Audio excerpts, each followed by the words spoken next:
On the eastern horizon of the Kennedy Space Center stands the muscular trident of the Space Shuttle.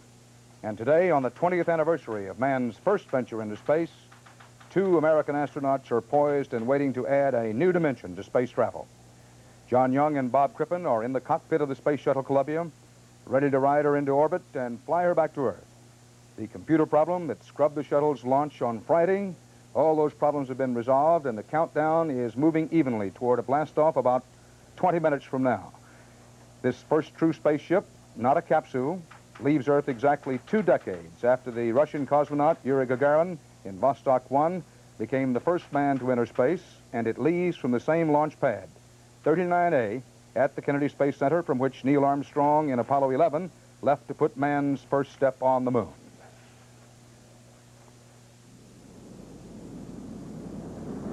This is a CBS News special report.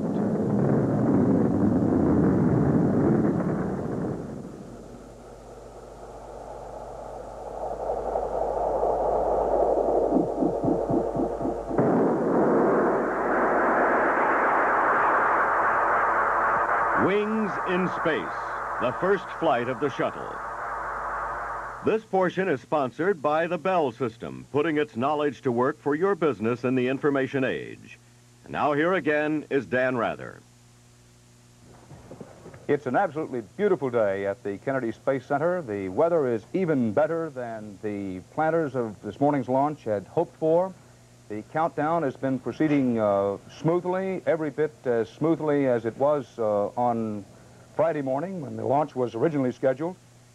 You recall we got down to within 9 minutes of a possible launch on Friday morning before that computer problem developed. No sign of any computer problem this morning. No sign of any hitch in the countdown at all. You can see this shot of, with the sun low but coming up over the horizon. And one reason we wanted to show you that photograph is to indicate that once Columbia gets a liftoff and gets up, it may be a particularly good morning to see the entrails of the space shot. Perhaps even better than was the case on Friday morning. There you see the countdown clock proceeding, 17, 19, 18 seconds, counting on down. At this point, it was just about at this point in the countdown on Friday, 16 minutes, as I recall, when the first hint of a problem having to do with the fuel cells in the spacecraft occurred. There was a hole then. The fuel cell problem turned out to be not so much of a problem, but while that problem was being looked into is when the computer problem first developed. And as said before, we got down to 9 minutes on Friday, and that's as close as we got to launch. The astronauts are in the cockpit of the space shuttle, checking out, making their last-minute checks. What you see in this picture, right on either side, the 2 small, almost firecracker-looking rockets on the sides are the solid rocket boosters. The largest of the rocket-looking paraphernalia is the external tank carrying most of the fuel for the orbiter itself. And then in the lower center, slightly right-hand part of your screen, you see the orbiter itself, and right at the tip of that, the cockpit. You can possibly make out what would otherwise be called the windshield or the windscreen, behind which astronauts John Young and Bob Crippen are once again awaiting their launch now. Earlier this morning at their breakfast session, hours before launch, roads around the Space Center were crowded. Even as the astronauts themselves, John Young and Bob Crippen, were going into the spacecraft. Young and Crippen were awakened at 2:25 this morning. Then went into their breakfast with space agency officials, including former astronaut Jack Schmitt. The current senator from New Mexico is with us here this morning. They were seated at separate tables as a sort of limited quarantine to keep them from getting any last-minute infections.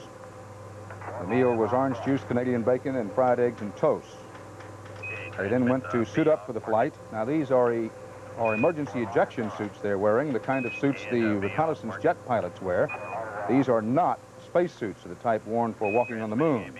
The astronauts will have separate suits in the spacecraft with them if they have to go outside the craft for repairs. Of course, they hope they don't have to use those suits. They can eject up to 100,000 feet in these suits. Okay, STD, that's 100%. They went to a van convoy to the spacecraft at pad 39A, and then they entered the van, of course, cheered by space agency workers. The trip is about 6 miles to the pad. And working with the closeout crew, they're prepared to enter the spacecraft itself. Okay. Let me know when it's done. About 30 seconds. All right. This particular scene is the van that took them to the spacecraft.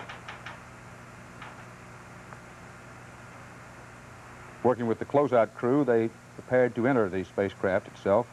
John Young went first, followed by Bob Crippen. By the way, when the mission was scrubbed 2 days ago, Young, in the Navy tradition, was the last to leave as the commander of the craft. And the astronauts went on board about 4:15 a.m. Eastern Time this morning. The only even slight indication of any hitch in the countdown thus far, there was some concern for a short while when a problem developed in the lines feeding the breathing air to their helmets, but everything was quickly cleaned up.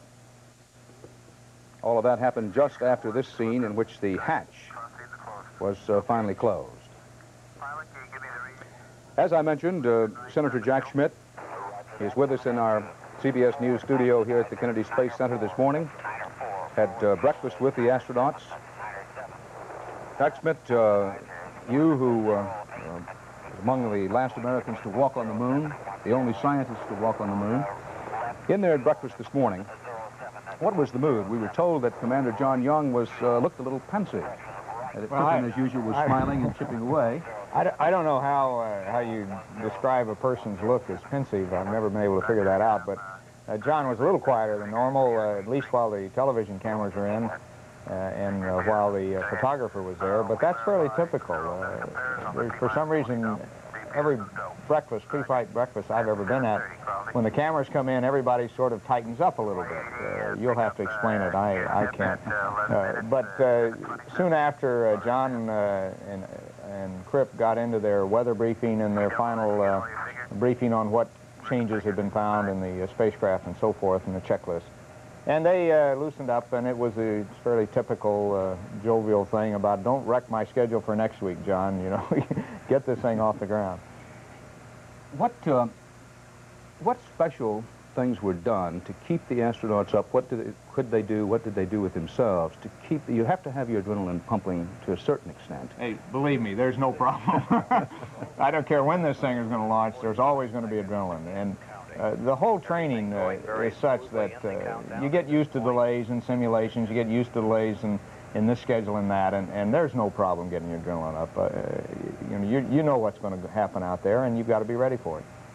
Well, any last instructions given to them over breakfast this morning? Anybody have anything to say? No, you didn't need that. Of course, they've been through it once before, and that may be one reason why there was a little more subdued, is that we did it 48 hours ago. But the backup, the support crew was in with the typical briefing on what they had found during the countdown, which was essentially nothing, so there wasn't much to say there. Then the weather briefing came on the loop, and they participated in that, and the weather's beautiful almost everywhere, except I guess it's raining in Hawaii. And so it was a very straightforward thing. There really wasn't much to say. Senator, any of your constituents call you after the launch was scrubbed on Friday and say, listen, this is yet another indication that this is not worth the money, not worth doing? No, the only place I saw that was a few comments in the newspaper. As I travel around the country, and particularly around New Mexico, I don't find any lack of enthusiasm for space. There's been a lack of information over the last 6 years or so, but not a lack of enthusiasm, and particularly among the young people. I think that's one reason why these crowds out here are so large and enthusiastic, is that we've got the space generation now able to have their own cars, in many cases their own families, and they're attending the launch as adults, rather than 6 or 8 years ago as kids watching it on television. There have been some reports that if we get a successful launch, orbit, and return to Earth of the space shuttle, that the Reagan administration is prepared and has already written and set some new target in space to announce. You know anything about that? Well, I don't. I've been encouraging them to do that, and I'd hope that maybe they would use this launch and successful recovery of the space shuttle as one of the few positive events that an administration can have of major domestic and international proportions to articulate a new purpose for this country in space. We really haven't had a purpose since John Kennedy articulated the Apollo program's purpose of going to the moon and returning safely. And since then, we've been riding on momentum. Now, the space shuttle itself is a fantastic accomplishment, but it's a technology. It provides the basis now to do things in space that we never could imagine doing before. That is not a purpose. You have to say we're going to be there, and we're going to be there permanently. Very quickly, Senator, in a time of budget cutting, everybody told they have to tighten their belts. Can you get through Congress and get approved and get signed by the President a big new space program? These things are expensive. No, I don't think so. Not at this time, and I don't think the President would ask, nor would it maybe be appropriate. What we have to do is make sure we maintain our capabilities to move quickly within the 18 months or 2 years. I would say the critical budget year is fiscal year 1984. Senator, thank you very much, and I hope you'll stick around this morning. We'd like to talk to you again. I'll enjoy watching the launch with you. Thank you very much. CBS News coverage of the flight of the Space Shuttle Columbia will continue in just a moment. Okay, cruising on full time on now. The good news, all 4 primary computers and the 1 backup computer aboard the Space Shuttle Columbia are all communicating properly, we're told, as the countdown has gone smoothly to the point of T-minus 9 minutes and holding. Now, this is a built-in hold. There's a 10-minute hold now underway. Obviously, the reason we say good news, things looking good, it was the bulky computers couldn't get along with one another, in effect, couldn't communicate with one another the other morning. That caused the long delay and eventually the postponement of the shot as a whole. But the latest word is that all of those computers are working and working well this morning. No sign of any problem with the computers or anything else at the moment. I repeat for emphasis that this hold that we're in, the T-minus 9 minutes and holding, a hold designed for 10 minutes that we're into, was scheduled into the launch procedure. As things now stand, the launch should go as scheduled at 7 o'clock this morning Eastern Time. With me here in our CBS News studios at the Kennedy Space Center, as was the case the other morning, former astronaut Al Bean. Al, I'm not sure that it isn't like the Marines that one is never a former astronaut. Once you're an astronaut, you're always an astronaut. Glad to have you with us this morning.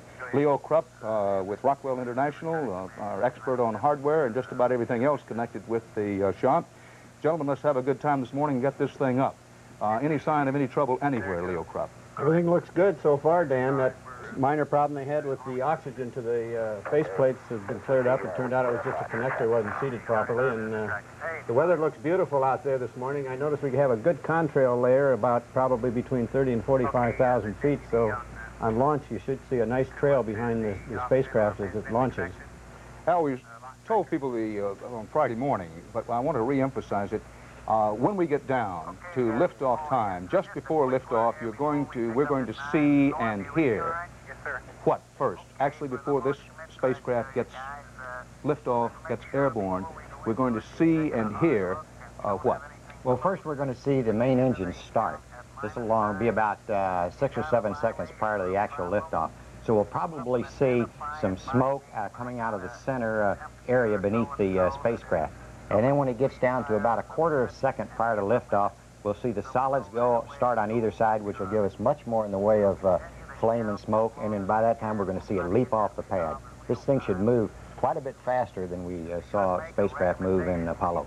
All right, as we get down a little bit closer to the liftoff time, we perhaps want to go through that again, because sometimes once it begins, it goes so quickly. I hear people say, gosh, I barely had a chance to see that, or I went out of the room and I came back and the thing was already off. And as you say, particularly with this spacecraft, it's going to leap off the pad in a way that we've never seen one do before, because one's never done it before. Well, it's still going to take about 7 seconds to clear the tower, where Apollo took 10, so it's not going to really leap off, but it is going to move out fairly smartly. But I should have mentioned that, of course, with us today in Houston are Mort Dean, my CBS News correspondent colleague, Jack LOUSMA, the former astronaut. They are at the Johnson Space Center in Houston. Good morning, Mort and Jack. And I trust that you don't hear any indications of any more computer problems in Houston. No, we spent quite a bit of time yesterday talking with some of the experts who were involved in trying to solve that critical problem, and they were very much satisfied yesterday that they had resolved the situation. Although they weren't able to find out exactly why it happened, they do know what happened and were able to, they say, prevent it from happening again on this launch. Jack is my co-pilot for this broadcast, Dan, and as we mentioned during our last broadcast on Friday, Jack and Alan Bean were co-pilots, so to speak, in a Skylab mission not too many years ago.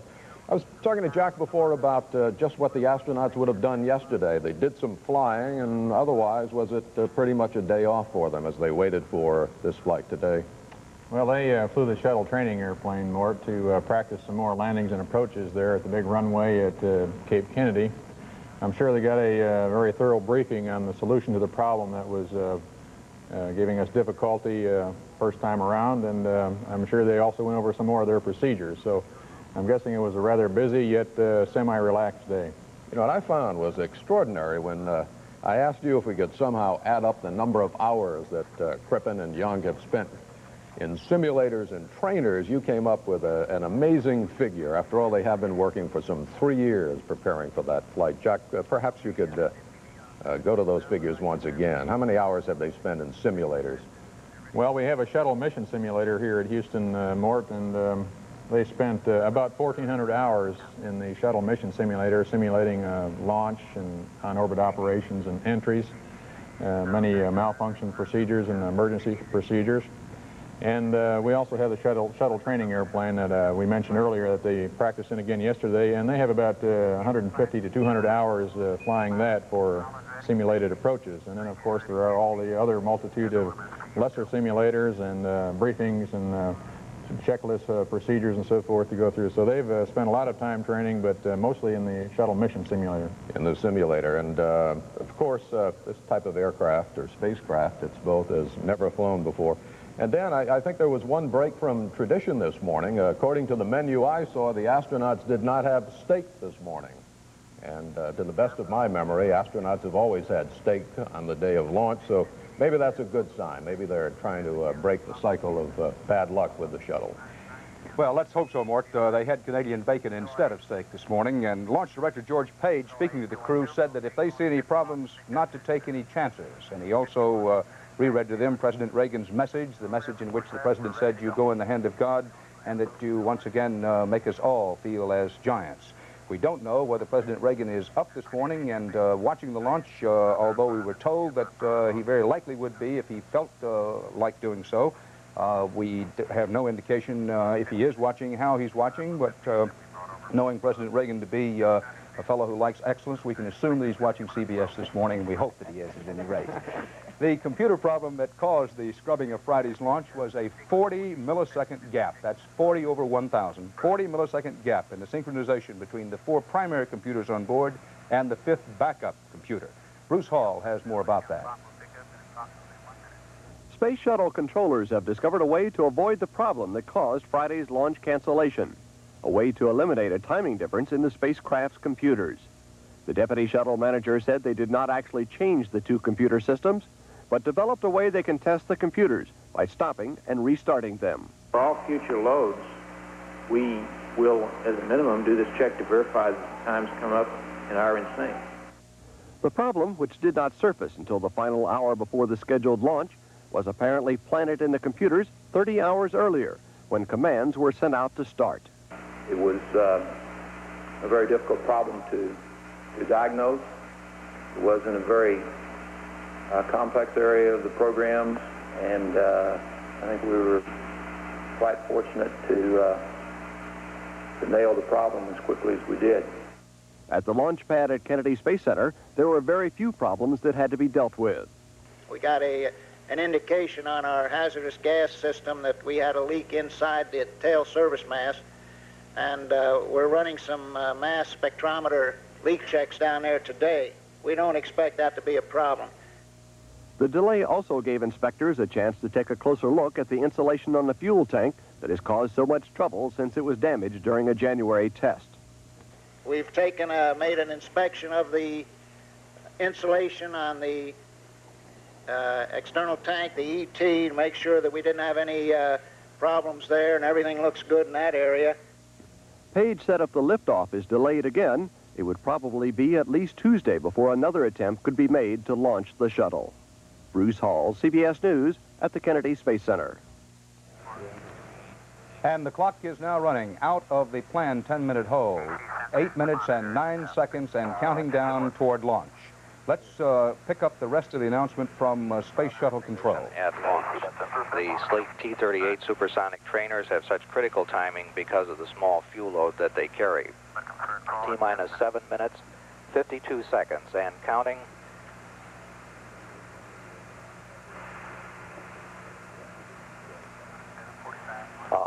Approximately 40 seconds away from movement of the orbiter access arm. This is the final arm which was to be moved out of the way to provide for the orbiter to clear the tower properly.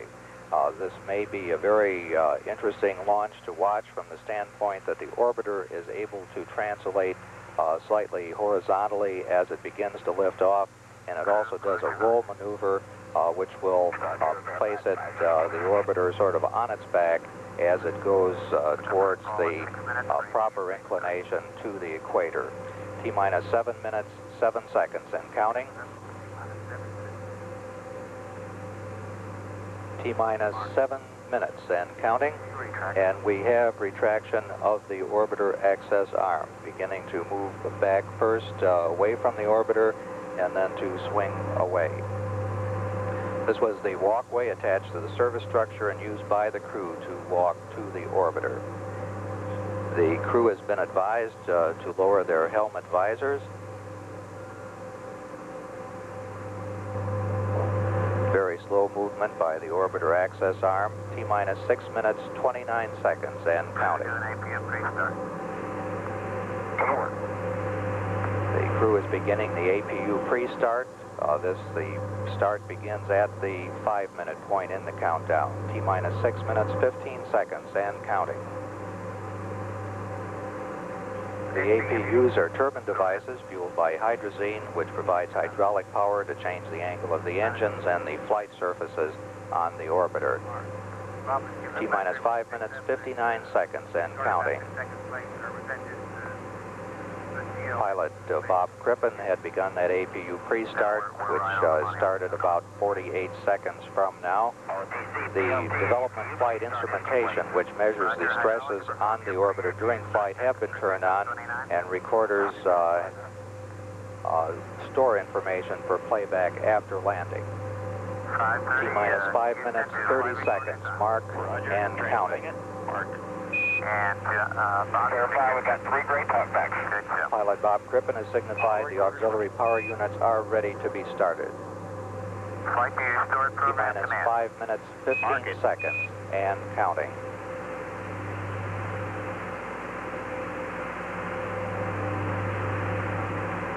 Coming up on the 5-minute point. 4, 3, 2, 1. Mark. T-minus 5 minutes and counting. We've had a go for APU start. APU start is in work. This is a start sequence. The final chase plane is taken off from Patrick Air Force Base. T-minus 4 minutes, 42 seconds and counting.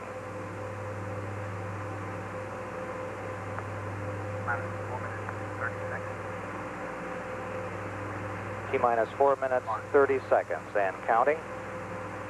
Go ahead. Once we get the APU start, we have a total of 12 minutes of hydrazine supply for running the APUs prior to a liftoff. Everything going very smoothly in this count. The APU start is complete. T-minus 4 minutes, 10 seconds and counting. 30 seconds to clear the caution warning. As preparation for main engine ignition, the main fuel valve heaters have been turned off. T-minus 3 minutes, 57 seconds and counting. The final helium purge on the shuttle main engine has been started in preparation for engine start. The liquid oxygen replenish system has been turned off in preparation for pressurization of the tanks for the launch. T-minus 3 minutes, 35 seconds and counting. The elevon, speed brake, and rudder are being moved through a pre-programmed pattern to assure that they'll be ready for use in flight. T-minus 3 minutes, 20 seconds and counting. The shuttle is now on internal power. However, the fuel cells are still receiving their fuels from the ground support system for one more additional minute. Coming up on 3 minutes, T-minus 3 minutes. Coming up on T-minus 3 minutes, T-minus 3 minutes and counting. The engine gimbal or movement check is underway to assure they're ready for flight control. T-minus 2 minutes, 52 seconds. The LOX valve on the external tank has been closed and pressurization has begun. After the tank is pressurized, the hold capability is limited to 3 minutes, 36 seconds. T-minus 2 minutes, 40 seconds and counting. That movement a moment ago was to check, make sure that the engines could be moved, that they're supposed to move, and they did. The vehicle is using its onboard supply. T-minus 2 minutes, 25 seconds and counting.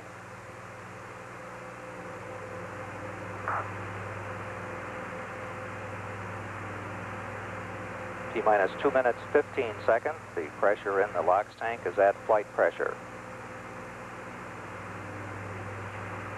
Coming up on just 2 minutes away from launch.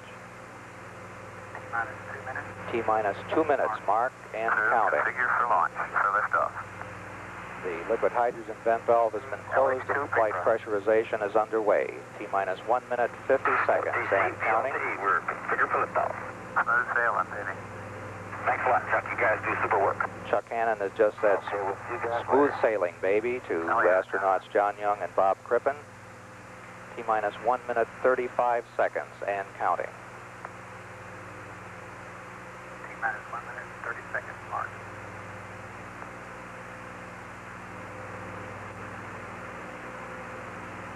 T-minus 1 minute, 20 seconds and counting. We can see the purges of the main engines as we prepare for ignition. T-minus 1 minute, 10 seconds and counting. Liquid hydrogen tank is at flight pressure. Coming up on T-minus 1 minute.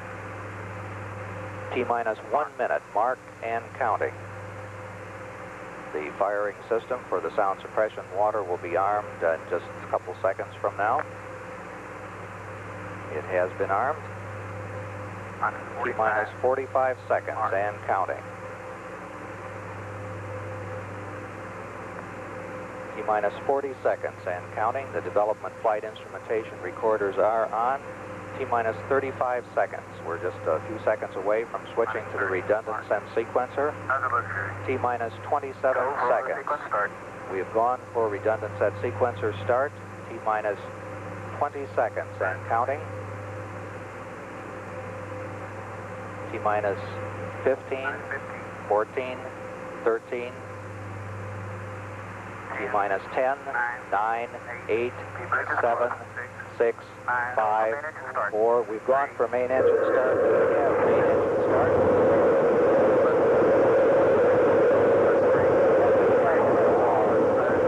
America's first space shuttle. And the shuttle has cleared the tower. Roger, roll.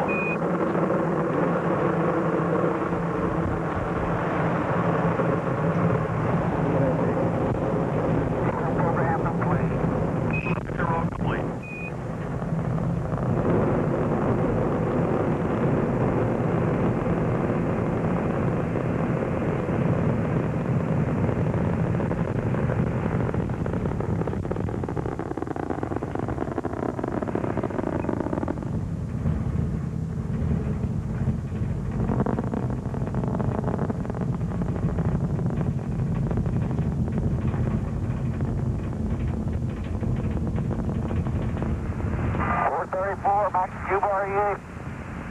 Roger.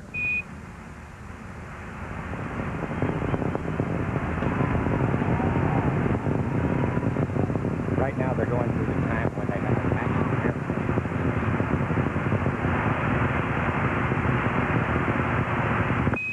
Columbia, Houston, you're go at throttle up. Roger, go at throttle up.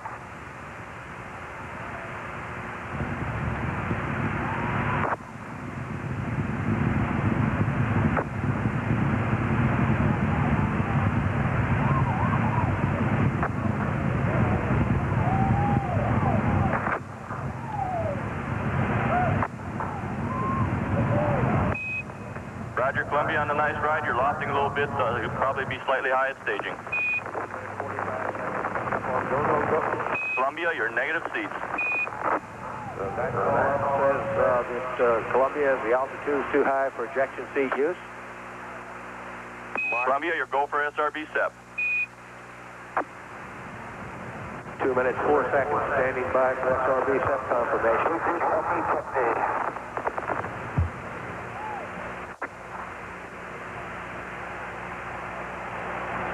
Roger on the SEP, Columbia. Mark, 2 minutes, 20 seconds, confirm solid rocket booster SEP. Takeoff, initiate. Mark, 2 minutes, 30 seconds. On-board guidance is converging as programmed. Columbia is now steering for its precise window in space for main engine cutoff.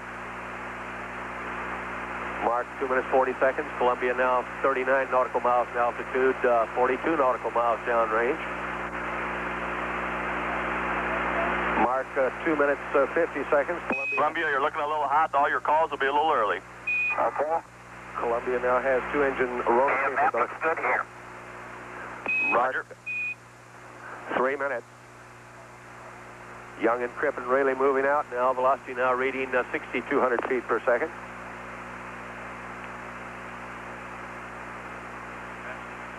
Mark, 3 minutes, 15 seconds. Columbia now 51 nautical miles in altitude, 66 nautical miles downrange. Velocity now reading 6,500 feet per second.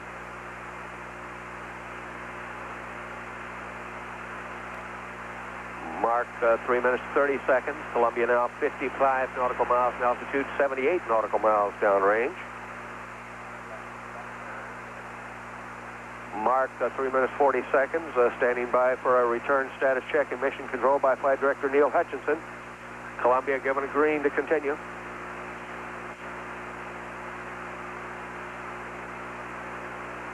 Mark, 3 minutes, 55 seconds, standing by for a Prestamico, which says Columbia should lose 1 engine. Columbia, stand by, Prestamico.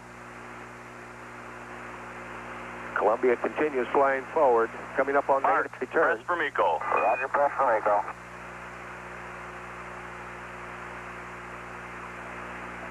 Mark, 4 minutes, 8. Columbia, stand by for negative return.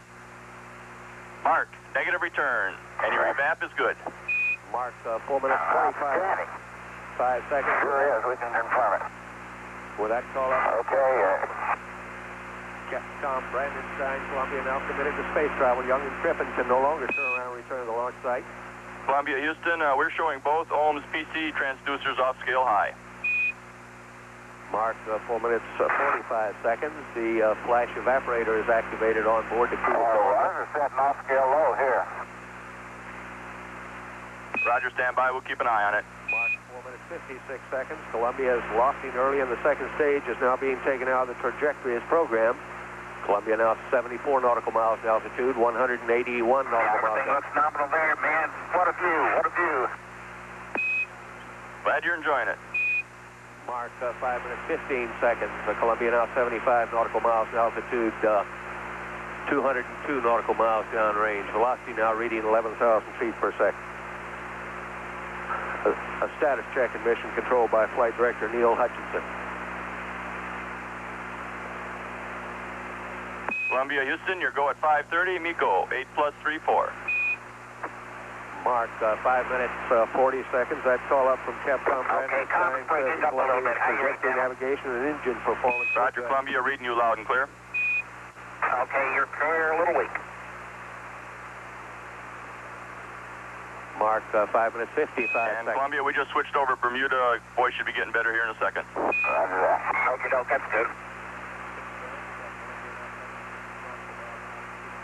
Nautical miles, 13,000 feet per second.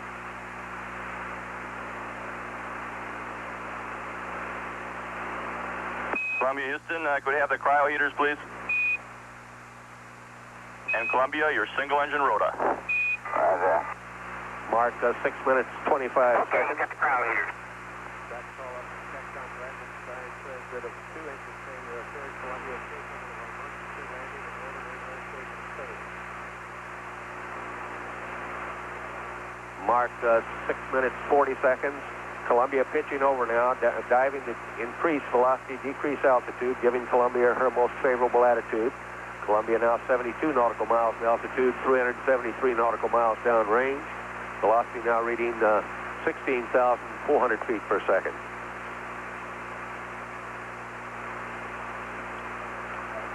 Standing by for a single engine Press D'Amico call up from Capcom Brandenstein.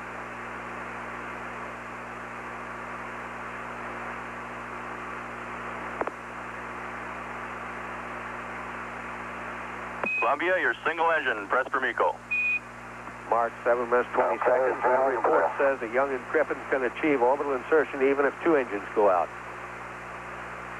Mark 7 minutes 30 seconds. Columbia 67 nautical miles in altitude, 485 nautical miles downrange. G-force is building for Young and Crippen now up to 3 Gs. Mark 7 minutes 45 seconds. Columbia's main engine slowly being throttled back now. Should be throttled at 65% at 6 seconds before main engine cutoff. Status check in the control center. Columbia, Houston, your go at 8. Mark 8 minutes 4 seconds. Looking good. Columbia now 63 nautical miles in altitude, 606 nautical miles downrange. Mark 8 minutes 15 seconds. Columbia now 63 nautical miles in altitude, 650 nautical miles downrange. Standing by now for main engine cutoff.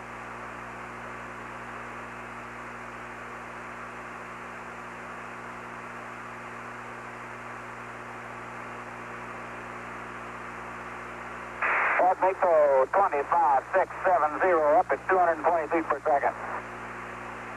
Roger, Columbia, Miko. Confirmed shutdown. Columbia, the gem of this new ocean, now in space, not yet in orbit. Now standing by now for external tank separation. Okay, we've had SEP. Roger, and we confirm the SEP, Columbia. 9 minutes 3 seconds. Confirm external tank separation. Columbia now performing an evasive maneuver, moving below and beyond and translating to the north of the external tank. Young should see it moving away out his window.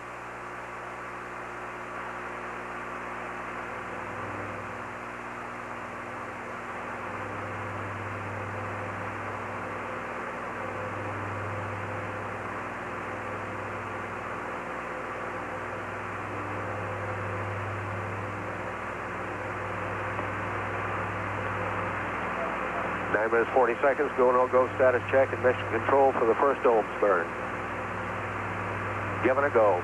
And the solid rocket booster should have splashed down by now. And for APU Be shutdown on retrieved time. in the Atlantic Ocean for use on another day. The external tank will not be used again. It'll be destroyed and will land over the Indian Ocean One burn attitude. in small Using pieces. the 2 6,000-pound thrust engine, Ohms 1 will be posi grade, moving Columbia forward higher on her flight path, placing What you Columbia see in orbit. is the situation on the ground around the launch pad 39A, where an Standing by for absolutely engine. zero-flaw 2 launch seconds. was effected. Columbia 67 nautical miles in altitude, 1,160 nautical miles downrange. The ground absolutely trembled for miles around. A great thunderous liftoff. 4.5 million pounds thrown upward. That was the weight at liftoff. 102 on the left and 101 on the right. Most of that, of course, in fuel. Roger, Columbia, they're looking good to us. A status check in the control center. Now, moving into OMS burn. Leo Krupp, exactly what does that mean? Well, they have to light off the Ohms engines for the first time now to increase the velocity, the orbital We have velocity. 40 seconds to LOS. Well- Configure LOS. You're looking good burning over the hill. We'll see you at Madrid. This burn will put us into 130 by 58 nautical mile elliptical orbit, and later on we'll do another Ohms Roger. 2 burn to circularize that at 130 circular. When is the next danger point? Coming up here very shortly, 2 minutes after tank separation here, we should be doing this Ohms 1 burn. Should be doing it right about now. It is underway. And the astronauts right now are doing exactly what, Leo? Well, they had to set up for this burn. They had to put some switches in the right position. They had to program the computer, maneuver to the proper attitude so that when this thrust comes on, it will increase their velocity and put them into this 130 by 58 nautical mile orbit. We've had loss of signal with Columbia. Through Bermuda, the next station to acquire will be Madrid. Unfortunately, we lose communications before the burn is complete, so when they get to Madrid, we'll be able to find out if the burn was good. Still receiving data, however, in the control center. Right at shutdown, they saw the, right at loss of signal, they saw the shutdown of the Holmes. Keep in mind that the first orbital engine firing, or burn, is to get the orbital height.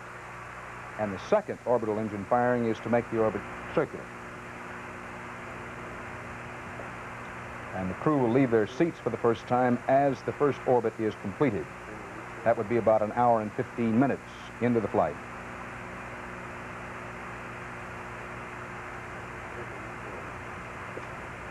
Now we're told, yes, the spacecraft is in orbit. Good. The burn was successful. So the first burn is successful. The orbital engine firing burn into orbital height successful.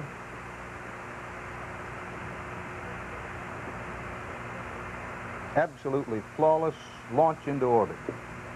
I could say that probably Bob and Criffin are so excited now they just can't hardly stand it. They even made the comment during launch that the view was great out those windows.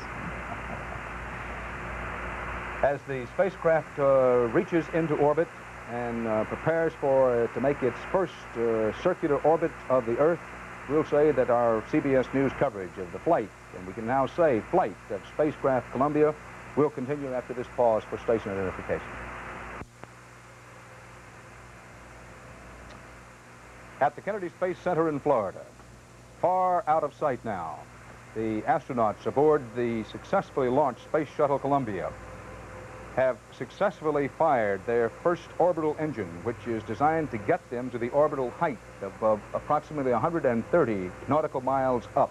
That's what they're in the process of doing now. Once they get to their orbit height of approximately 130 nautical miles up, then they'll have the second orbital engine firing. That'll be roughly a half hour from now, in order to put them into their circular orbit around the Earth. This, the largest spacecraft ever launched by man, the first winged spaceship, the first spaceship to carry a human crew on its maiden voyage. All previous manned spacecraft were tested unmanned before they went into orbit. Remember, we've been saying all week long, and as the time for the launch built Friday morning and again this morning built, everybody a little bit nervous, the tension a little heavier than even usual for space firing, because this spacecraft had not been tested at a launch in unmanned fashion as all others had. Spacecraft designed to carry men. And in this case, that tension was a little extra because it simply had never been done before. But done now, done successfully. The astronauts in the spaceship heading for their orbiting height of 130 nautical miles, then to have the firing of their other orbital engine to put themselves into circular orbit around the Earth. Any sign of any difficulty anywhere, Leo Krupp? Everything looks great. You look like a relieved man. Your hands have stopped shaking, among other things. That launch was the most spectacular thing I've ever seen. But I want to say before we get too far along here, and we've got a lot of ground to cover this morning, that sitting here in our CBS News control area, a long way from the launch site, well over a mile from the launch site itself, the whole building shook. The ground literally shook as the spacecraft Columbia started its own sun below itself, caused that great thunder, and lifted off the pad, headed toward that orbit. We had that tense moment when the liquid fuel boosters on the side had done their job. You didn't quite know whether it was going to, those explosion bolts on the side would get the job done. They did their job. Then piggybacking on the external tank, didn't quite know whether the external tank would let loose as it ought to. It did. They did, and they are headed for the orbital height. What a tremendous accomplishment. Our CBS News coverage of the flight of the Space Shuttle Columbia will continue in just a moment.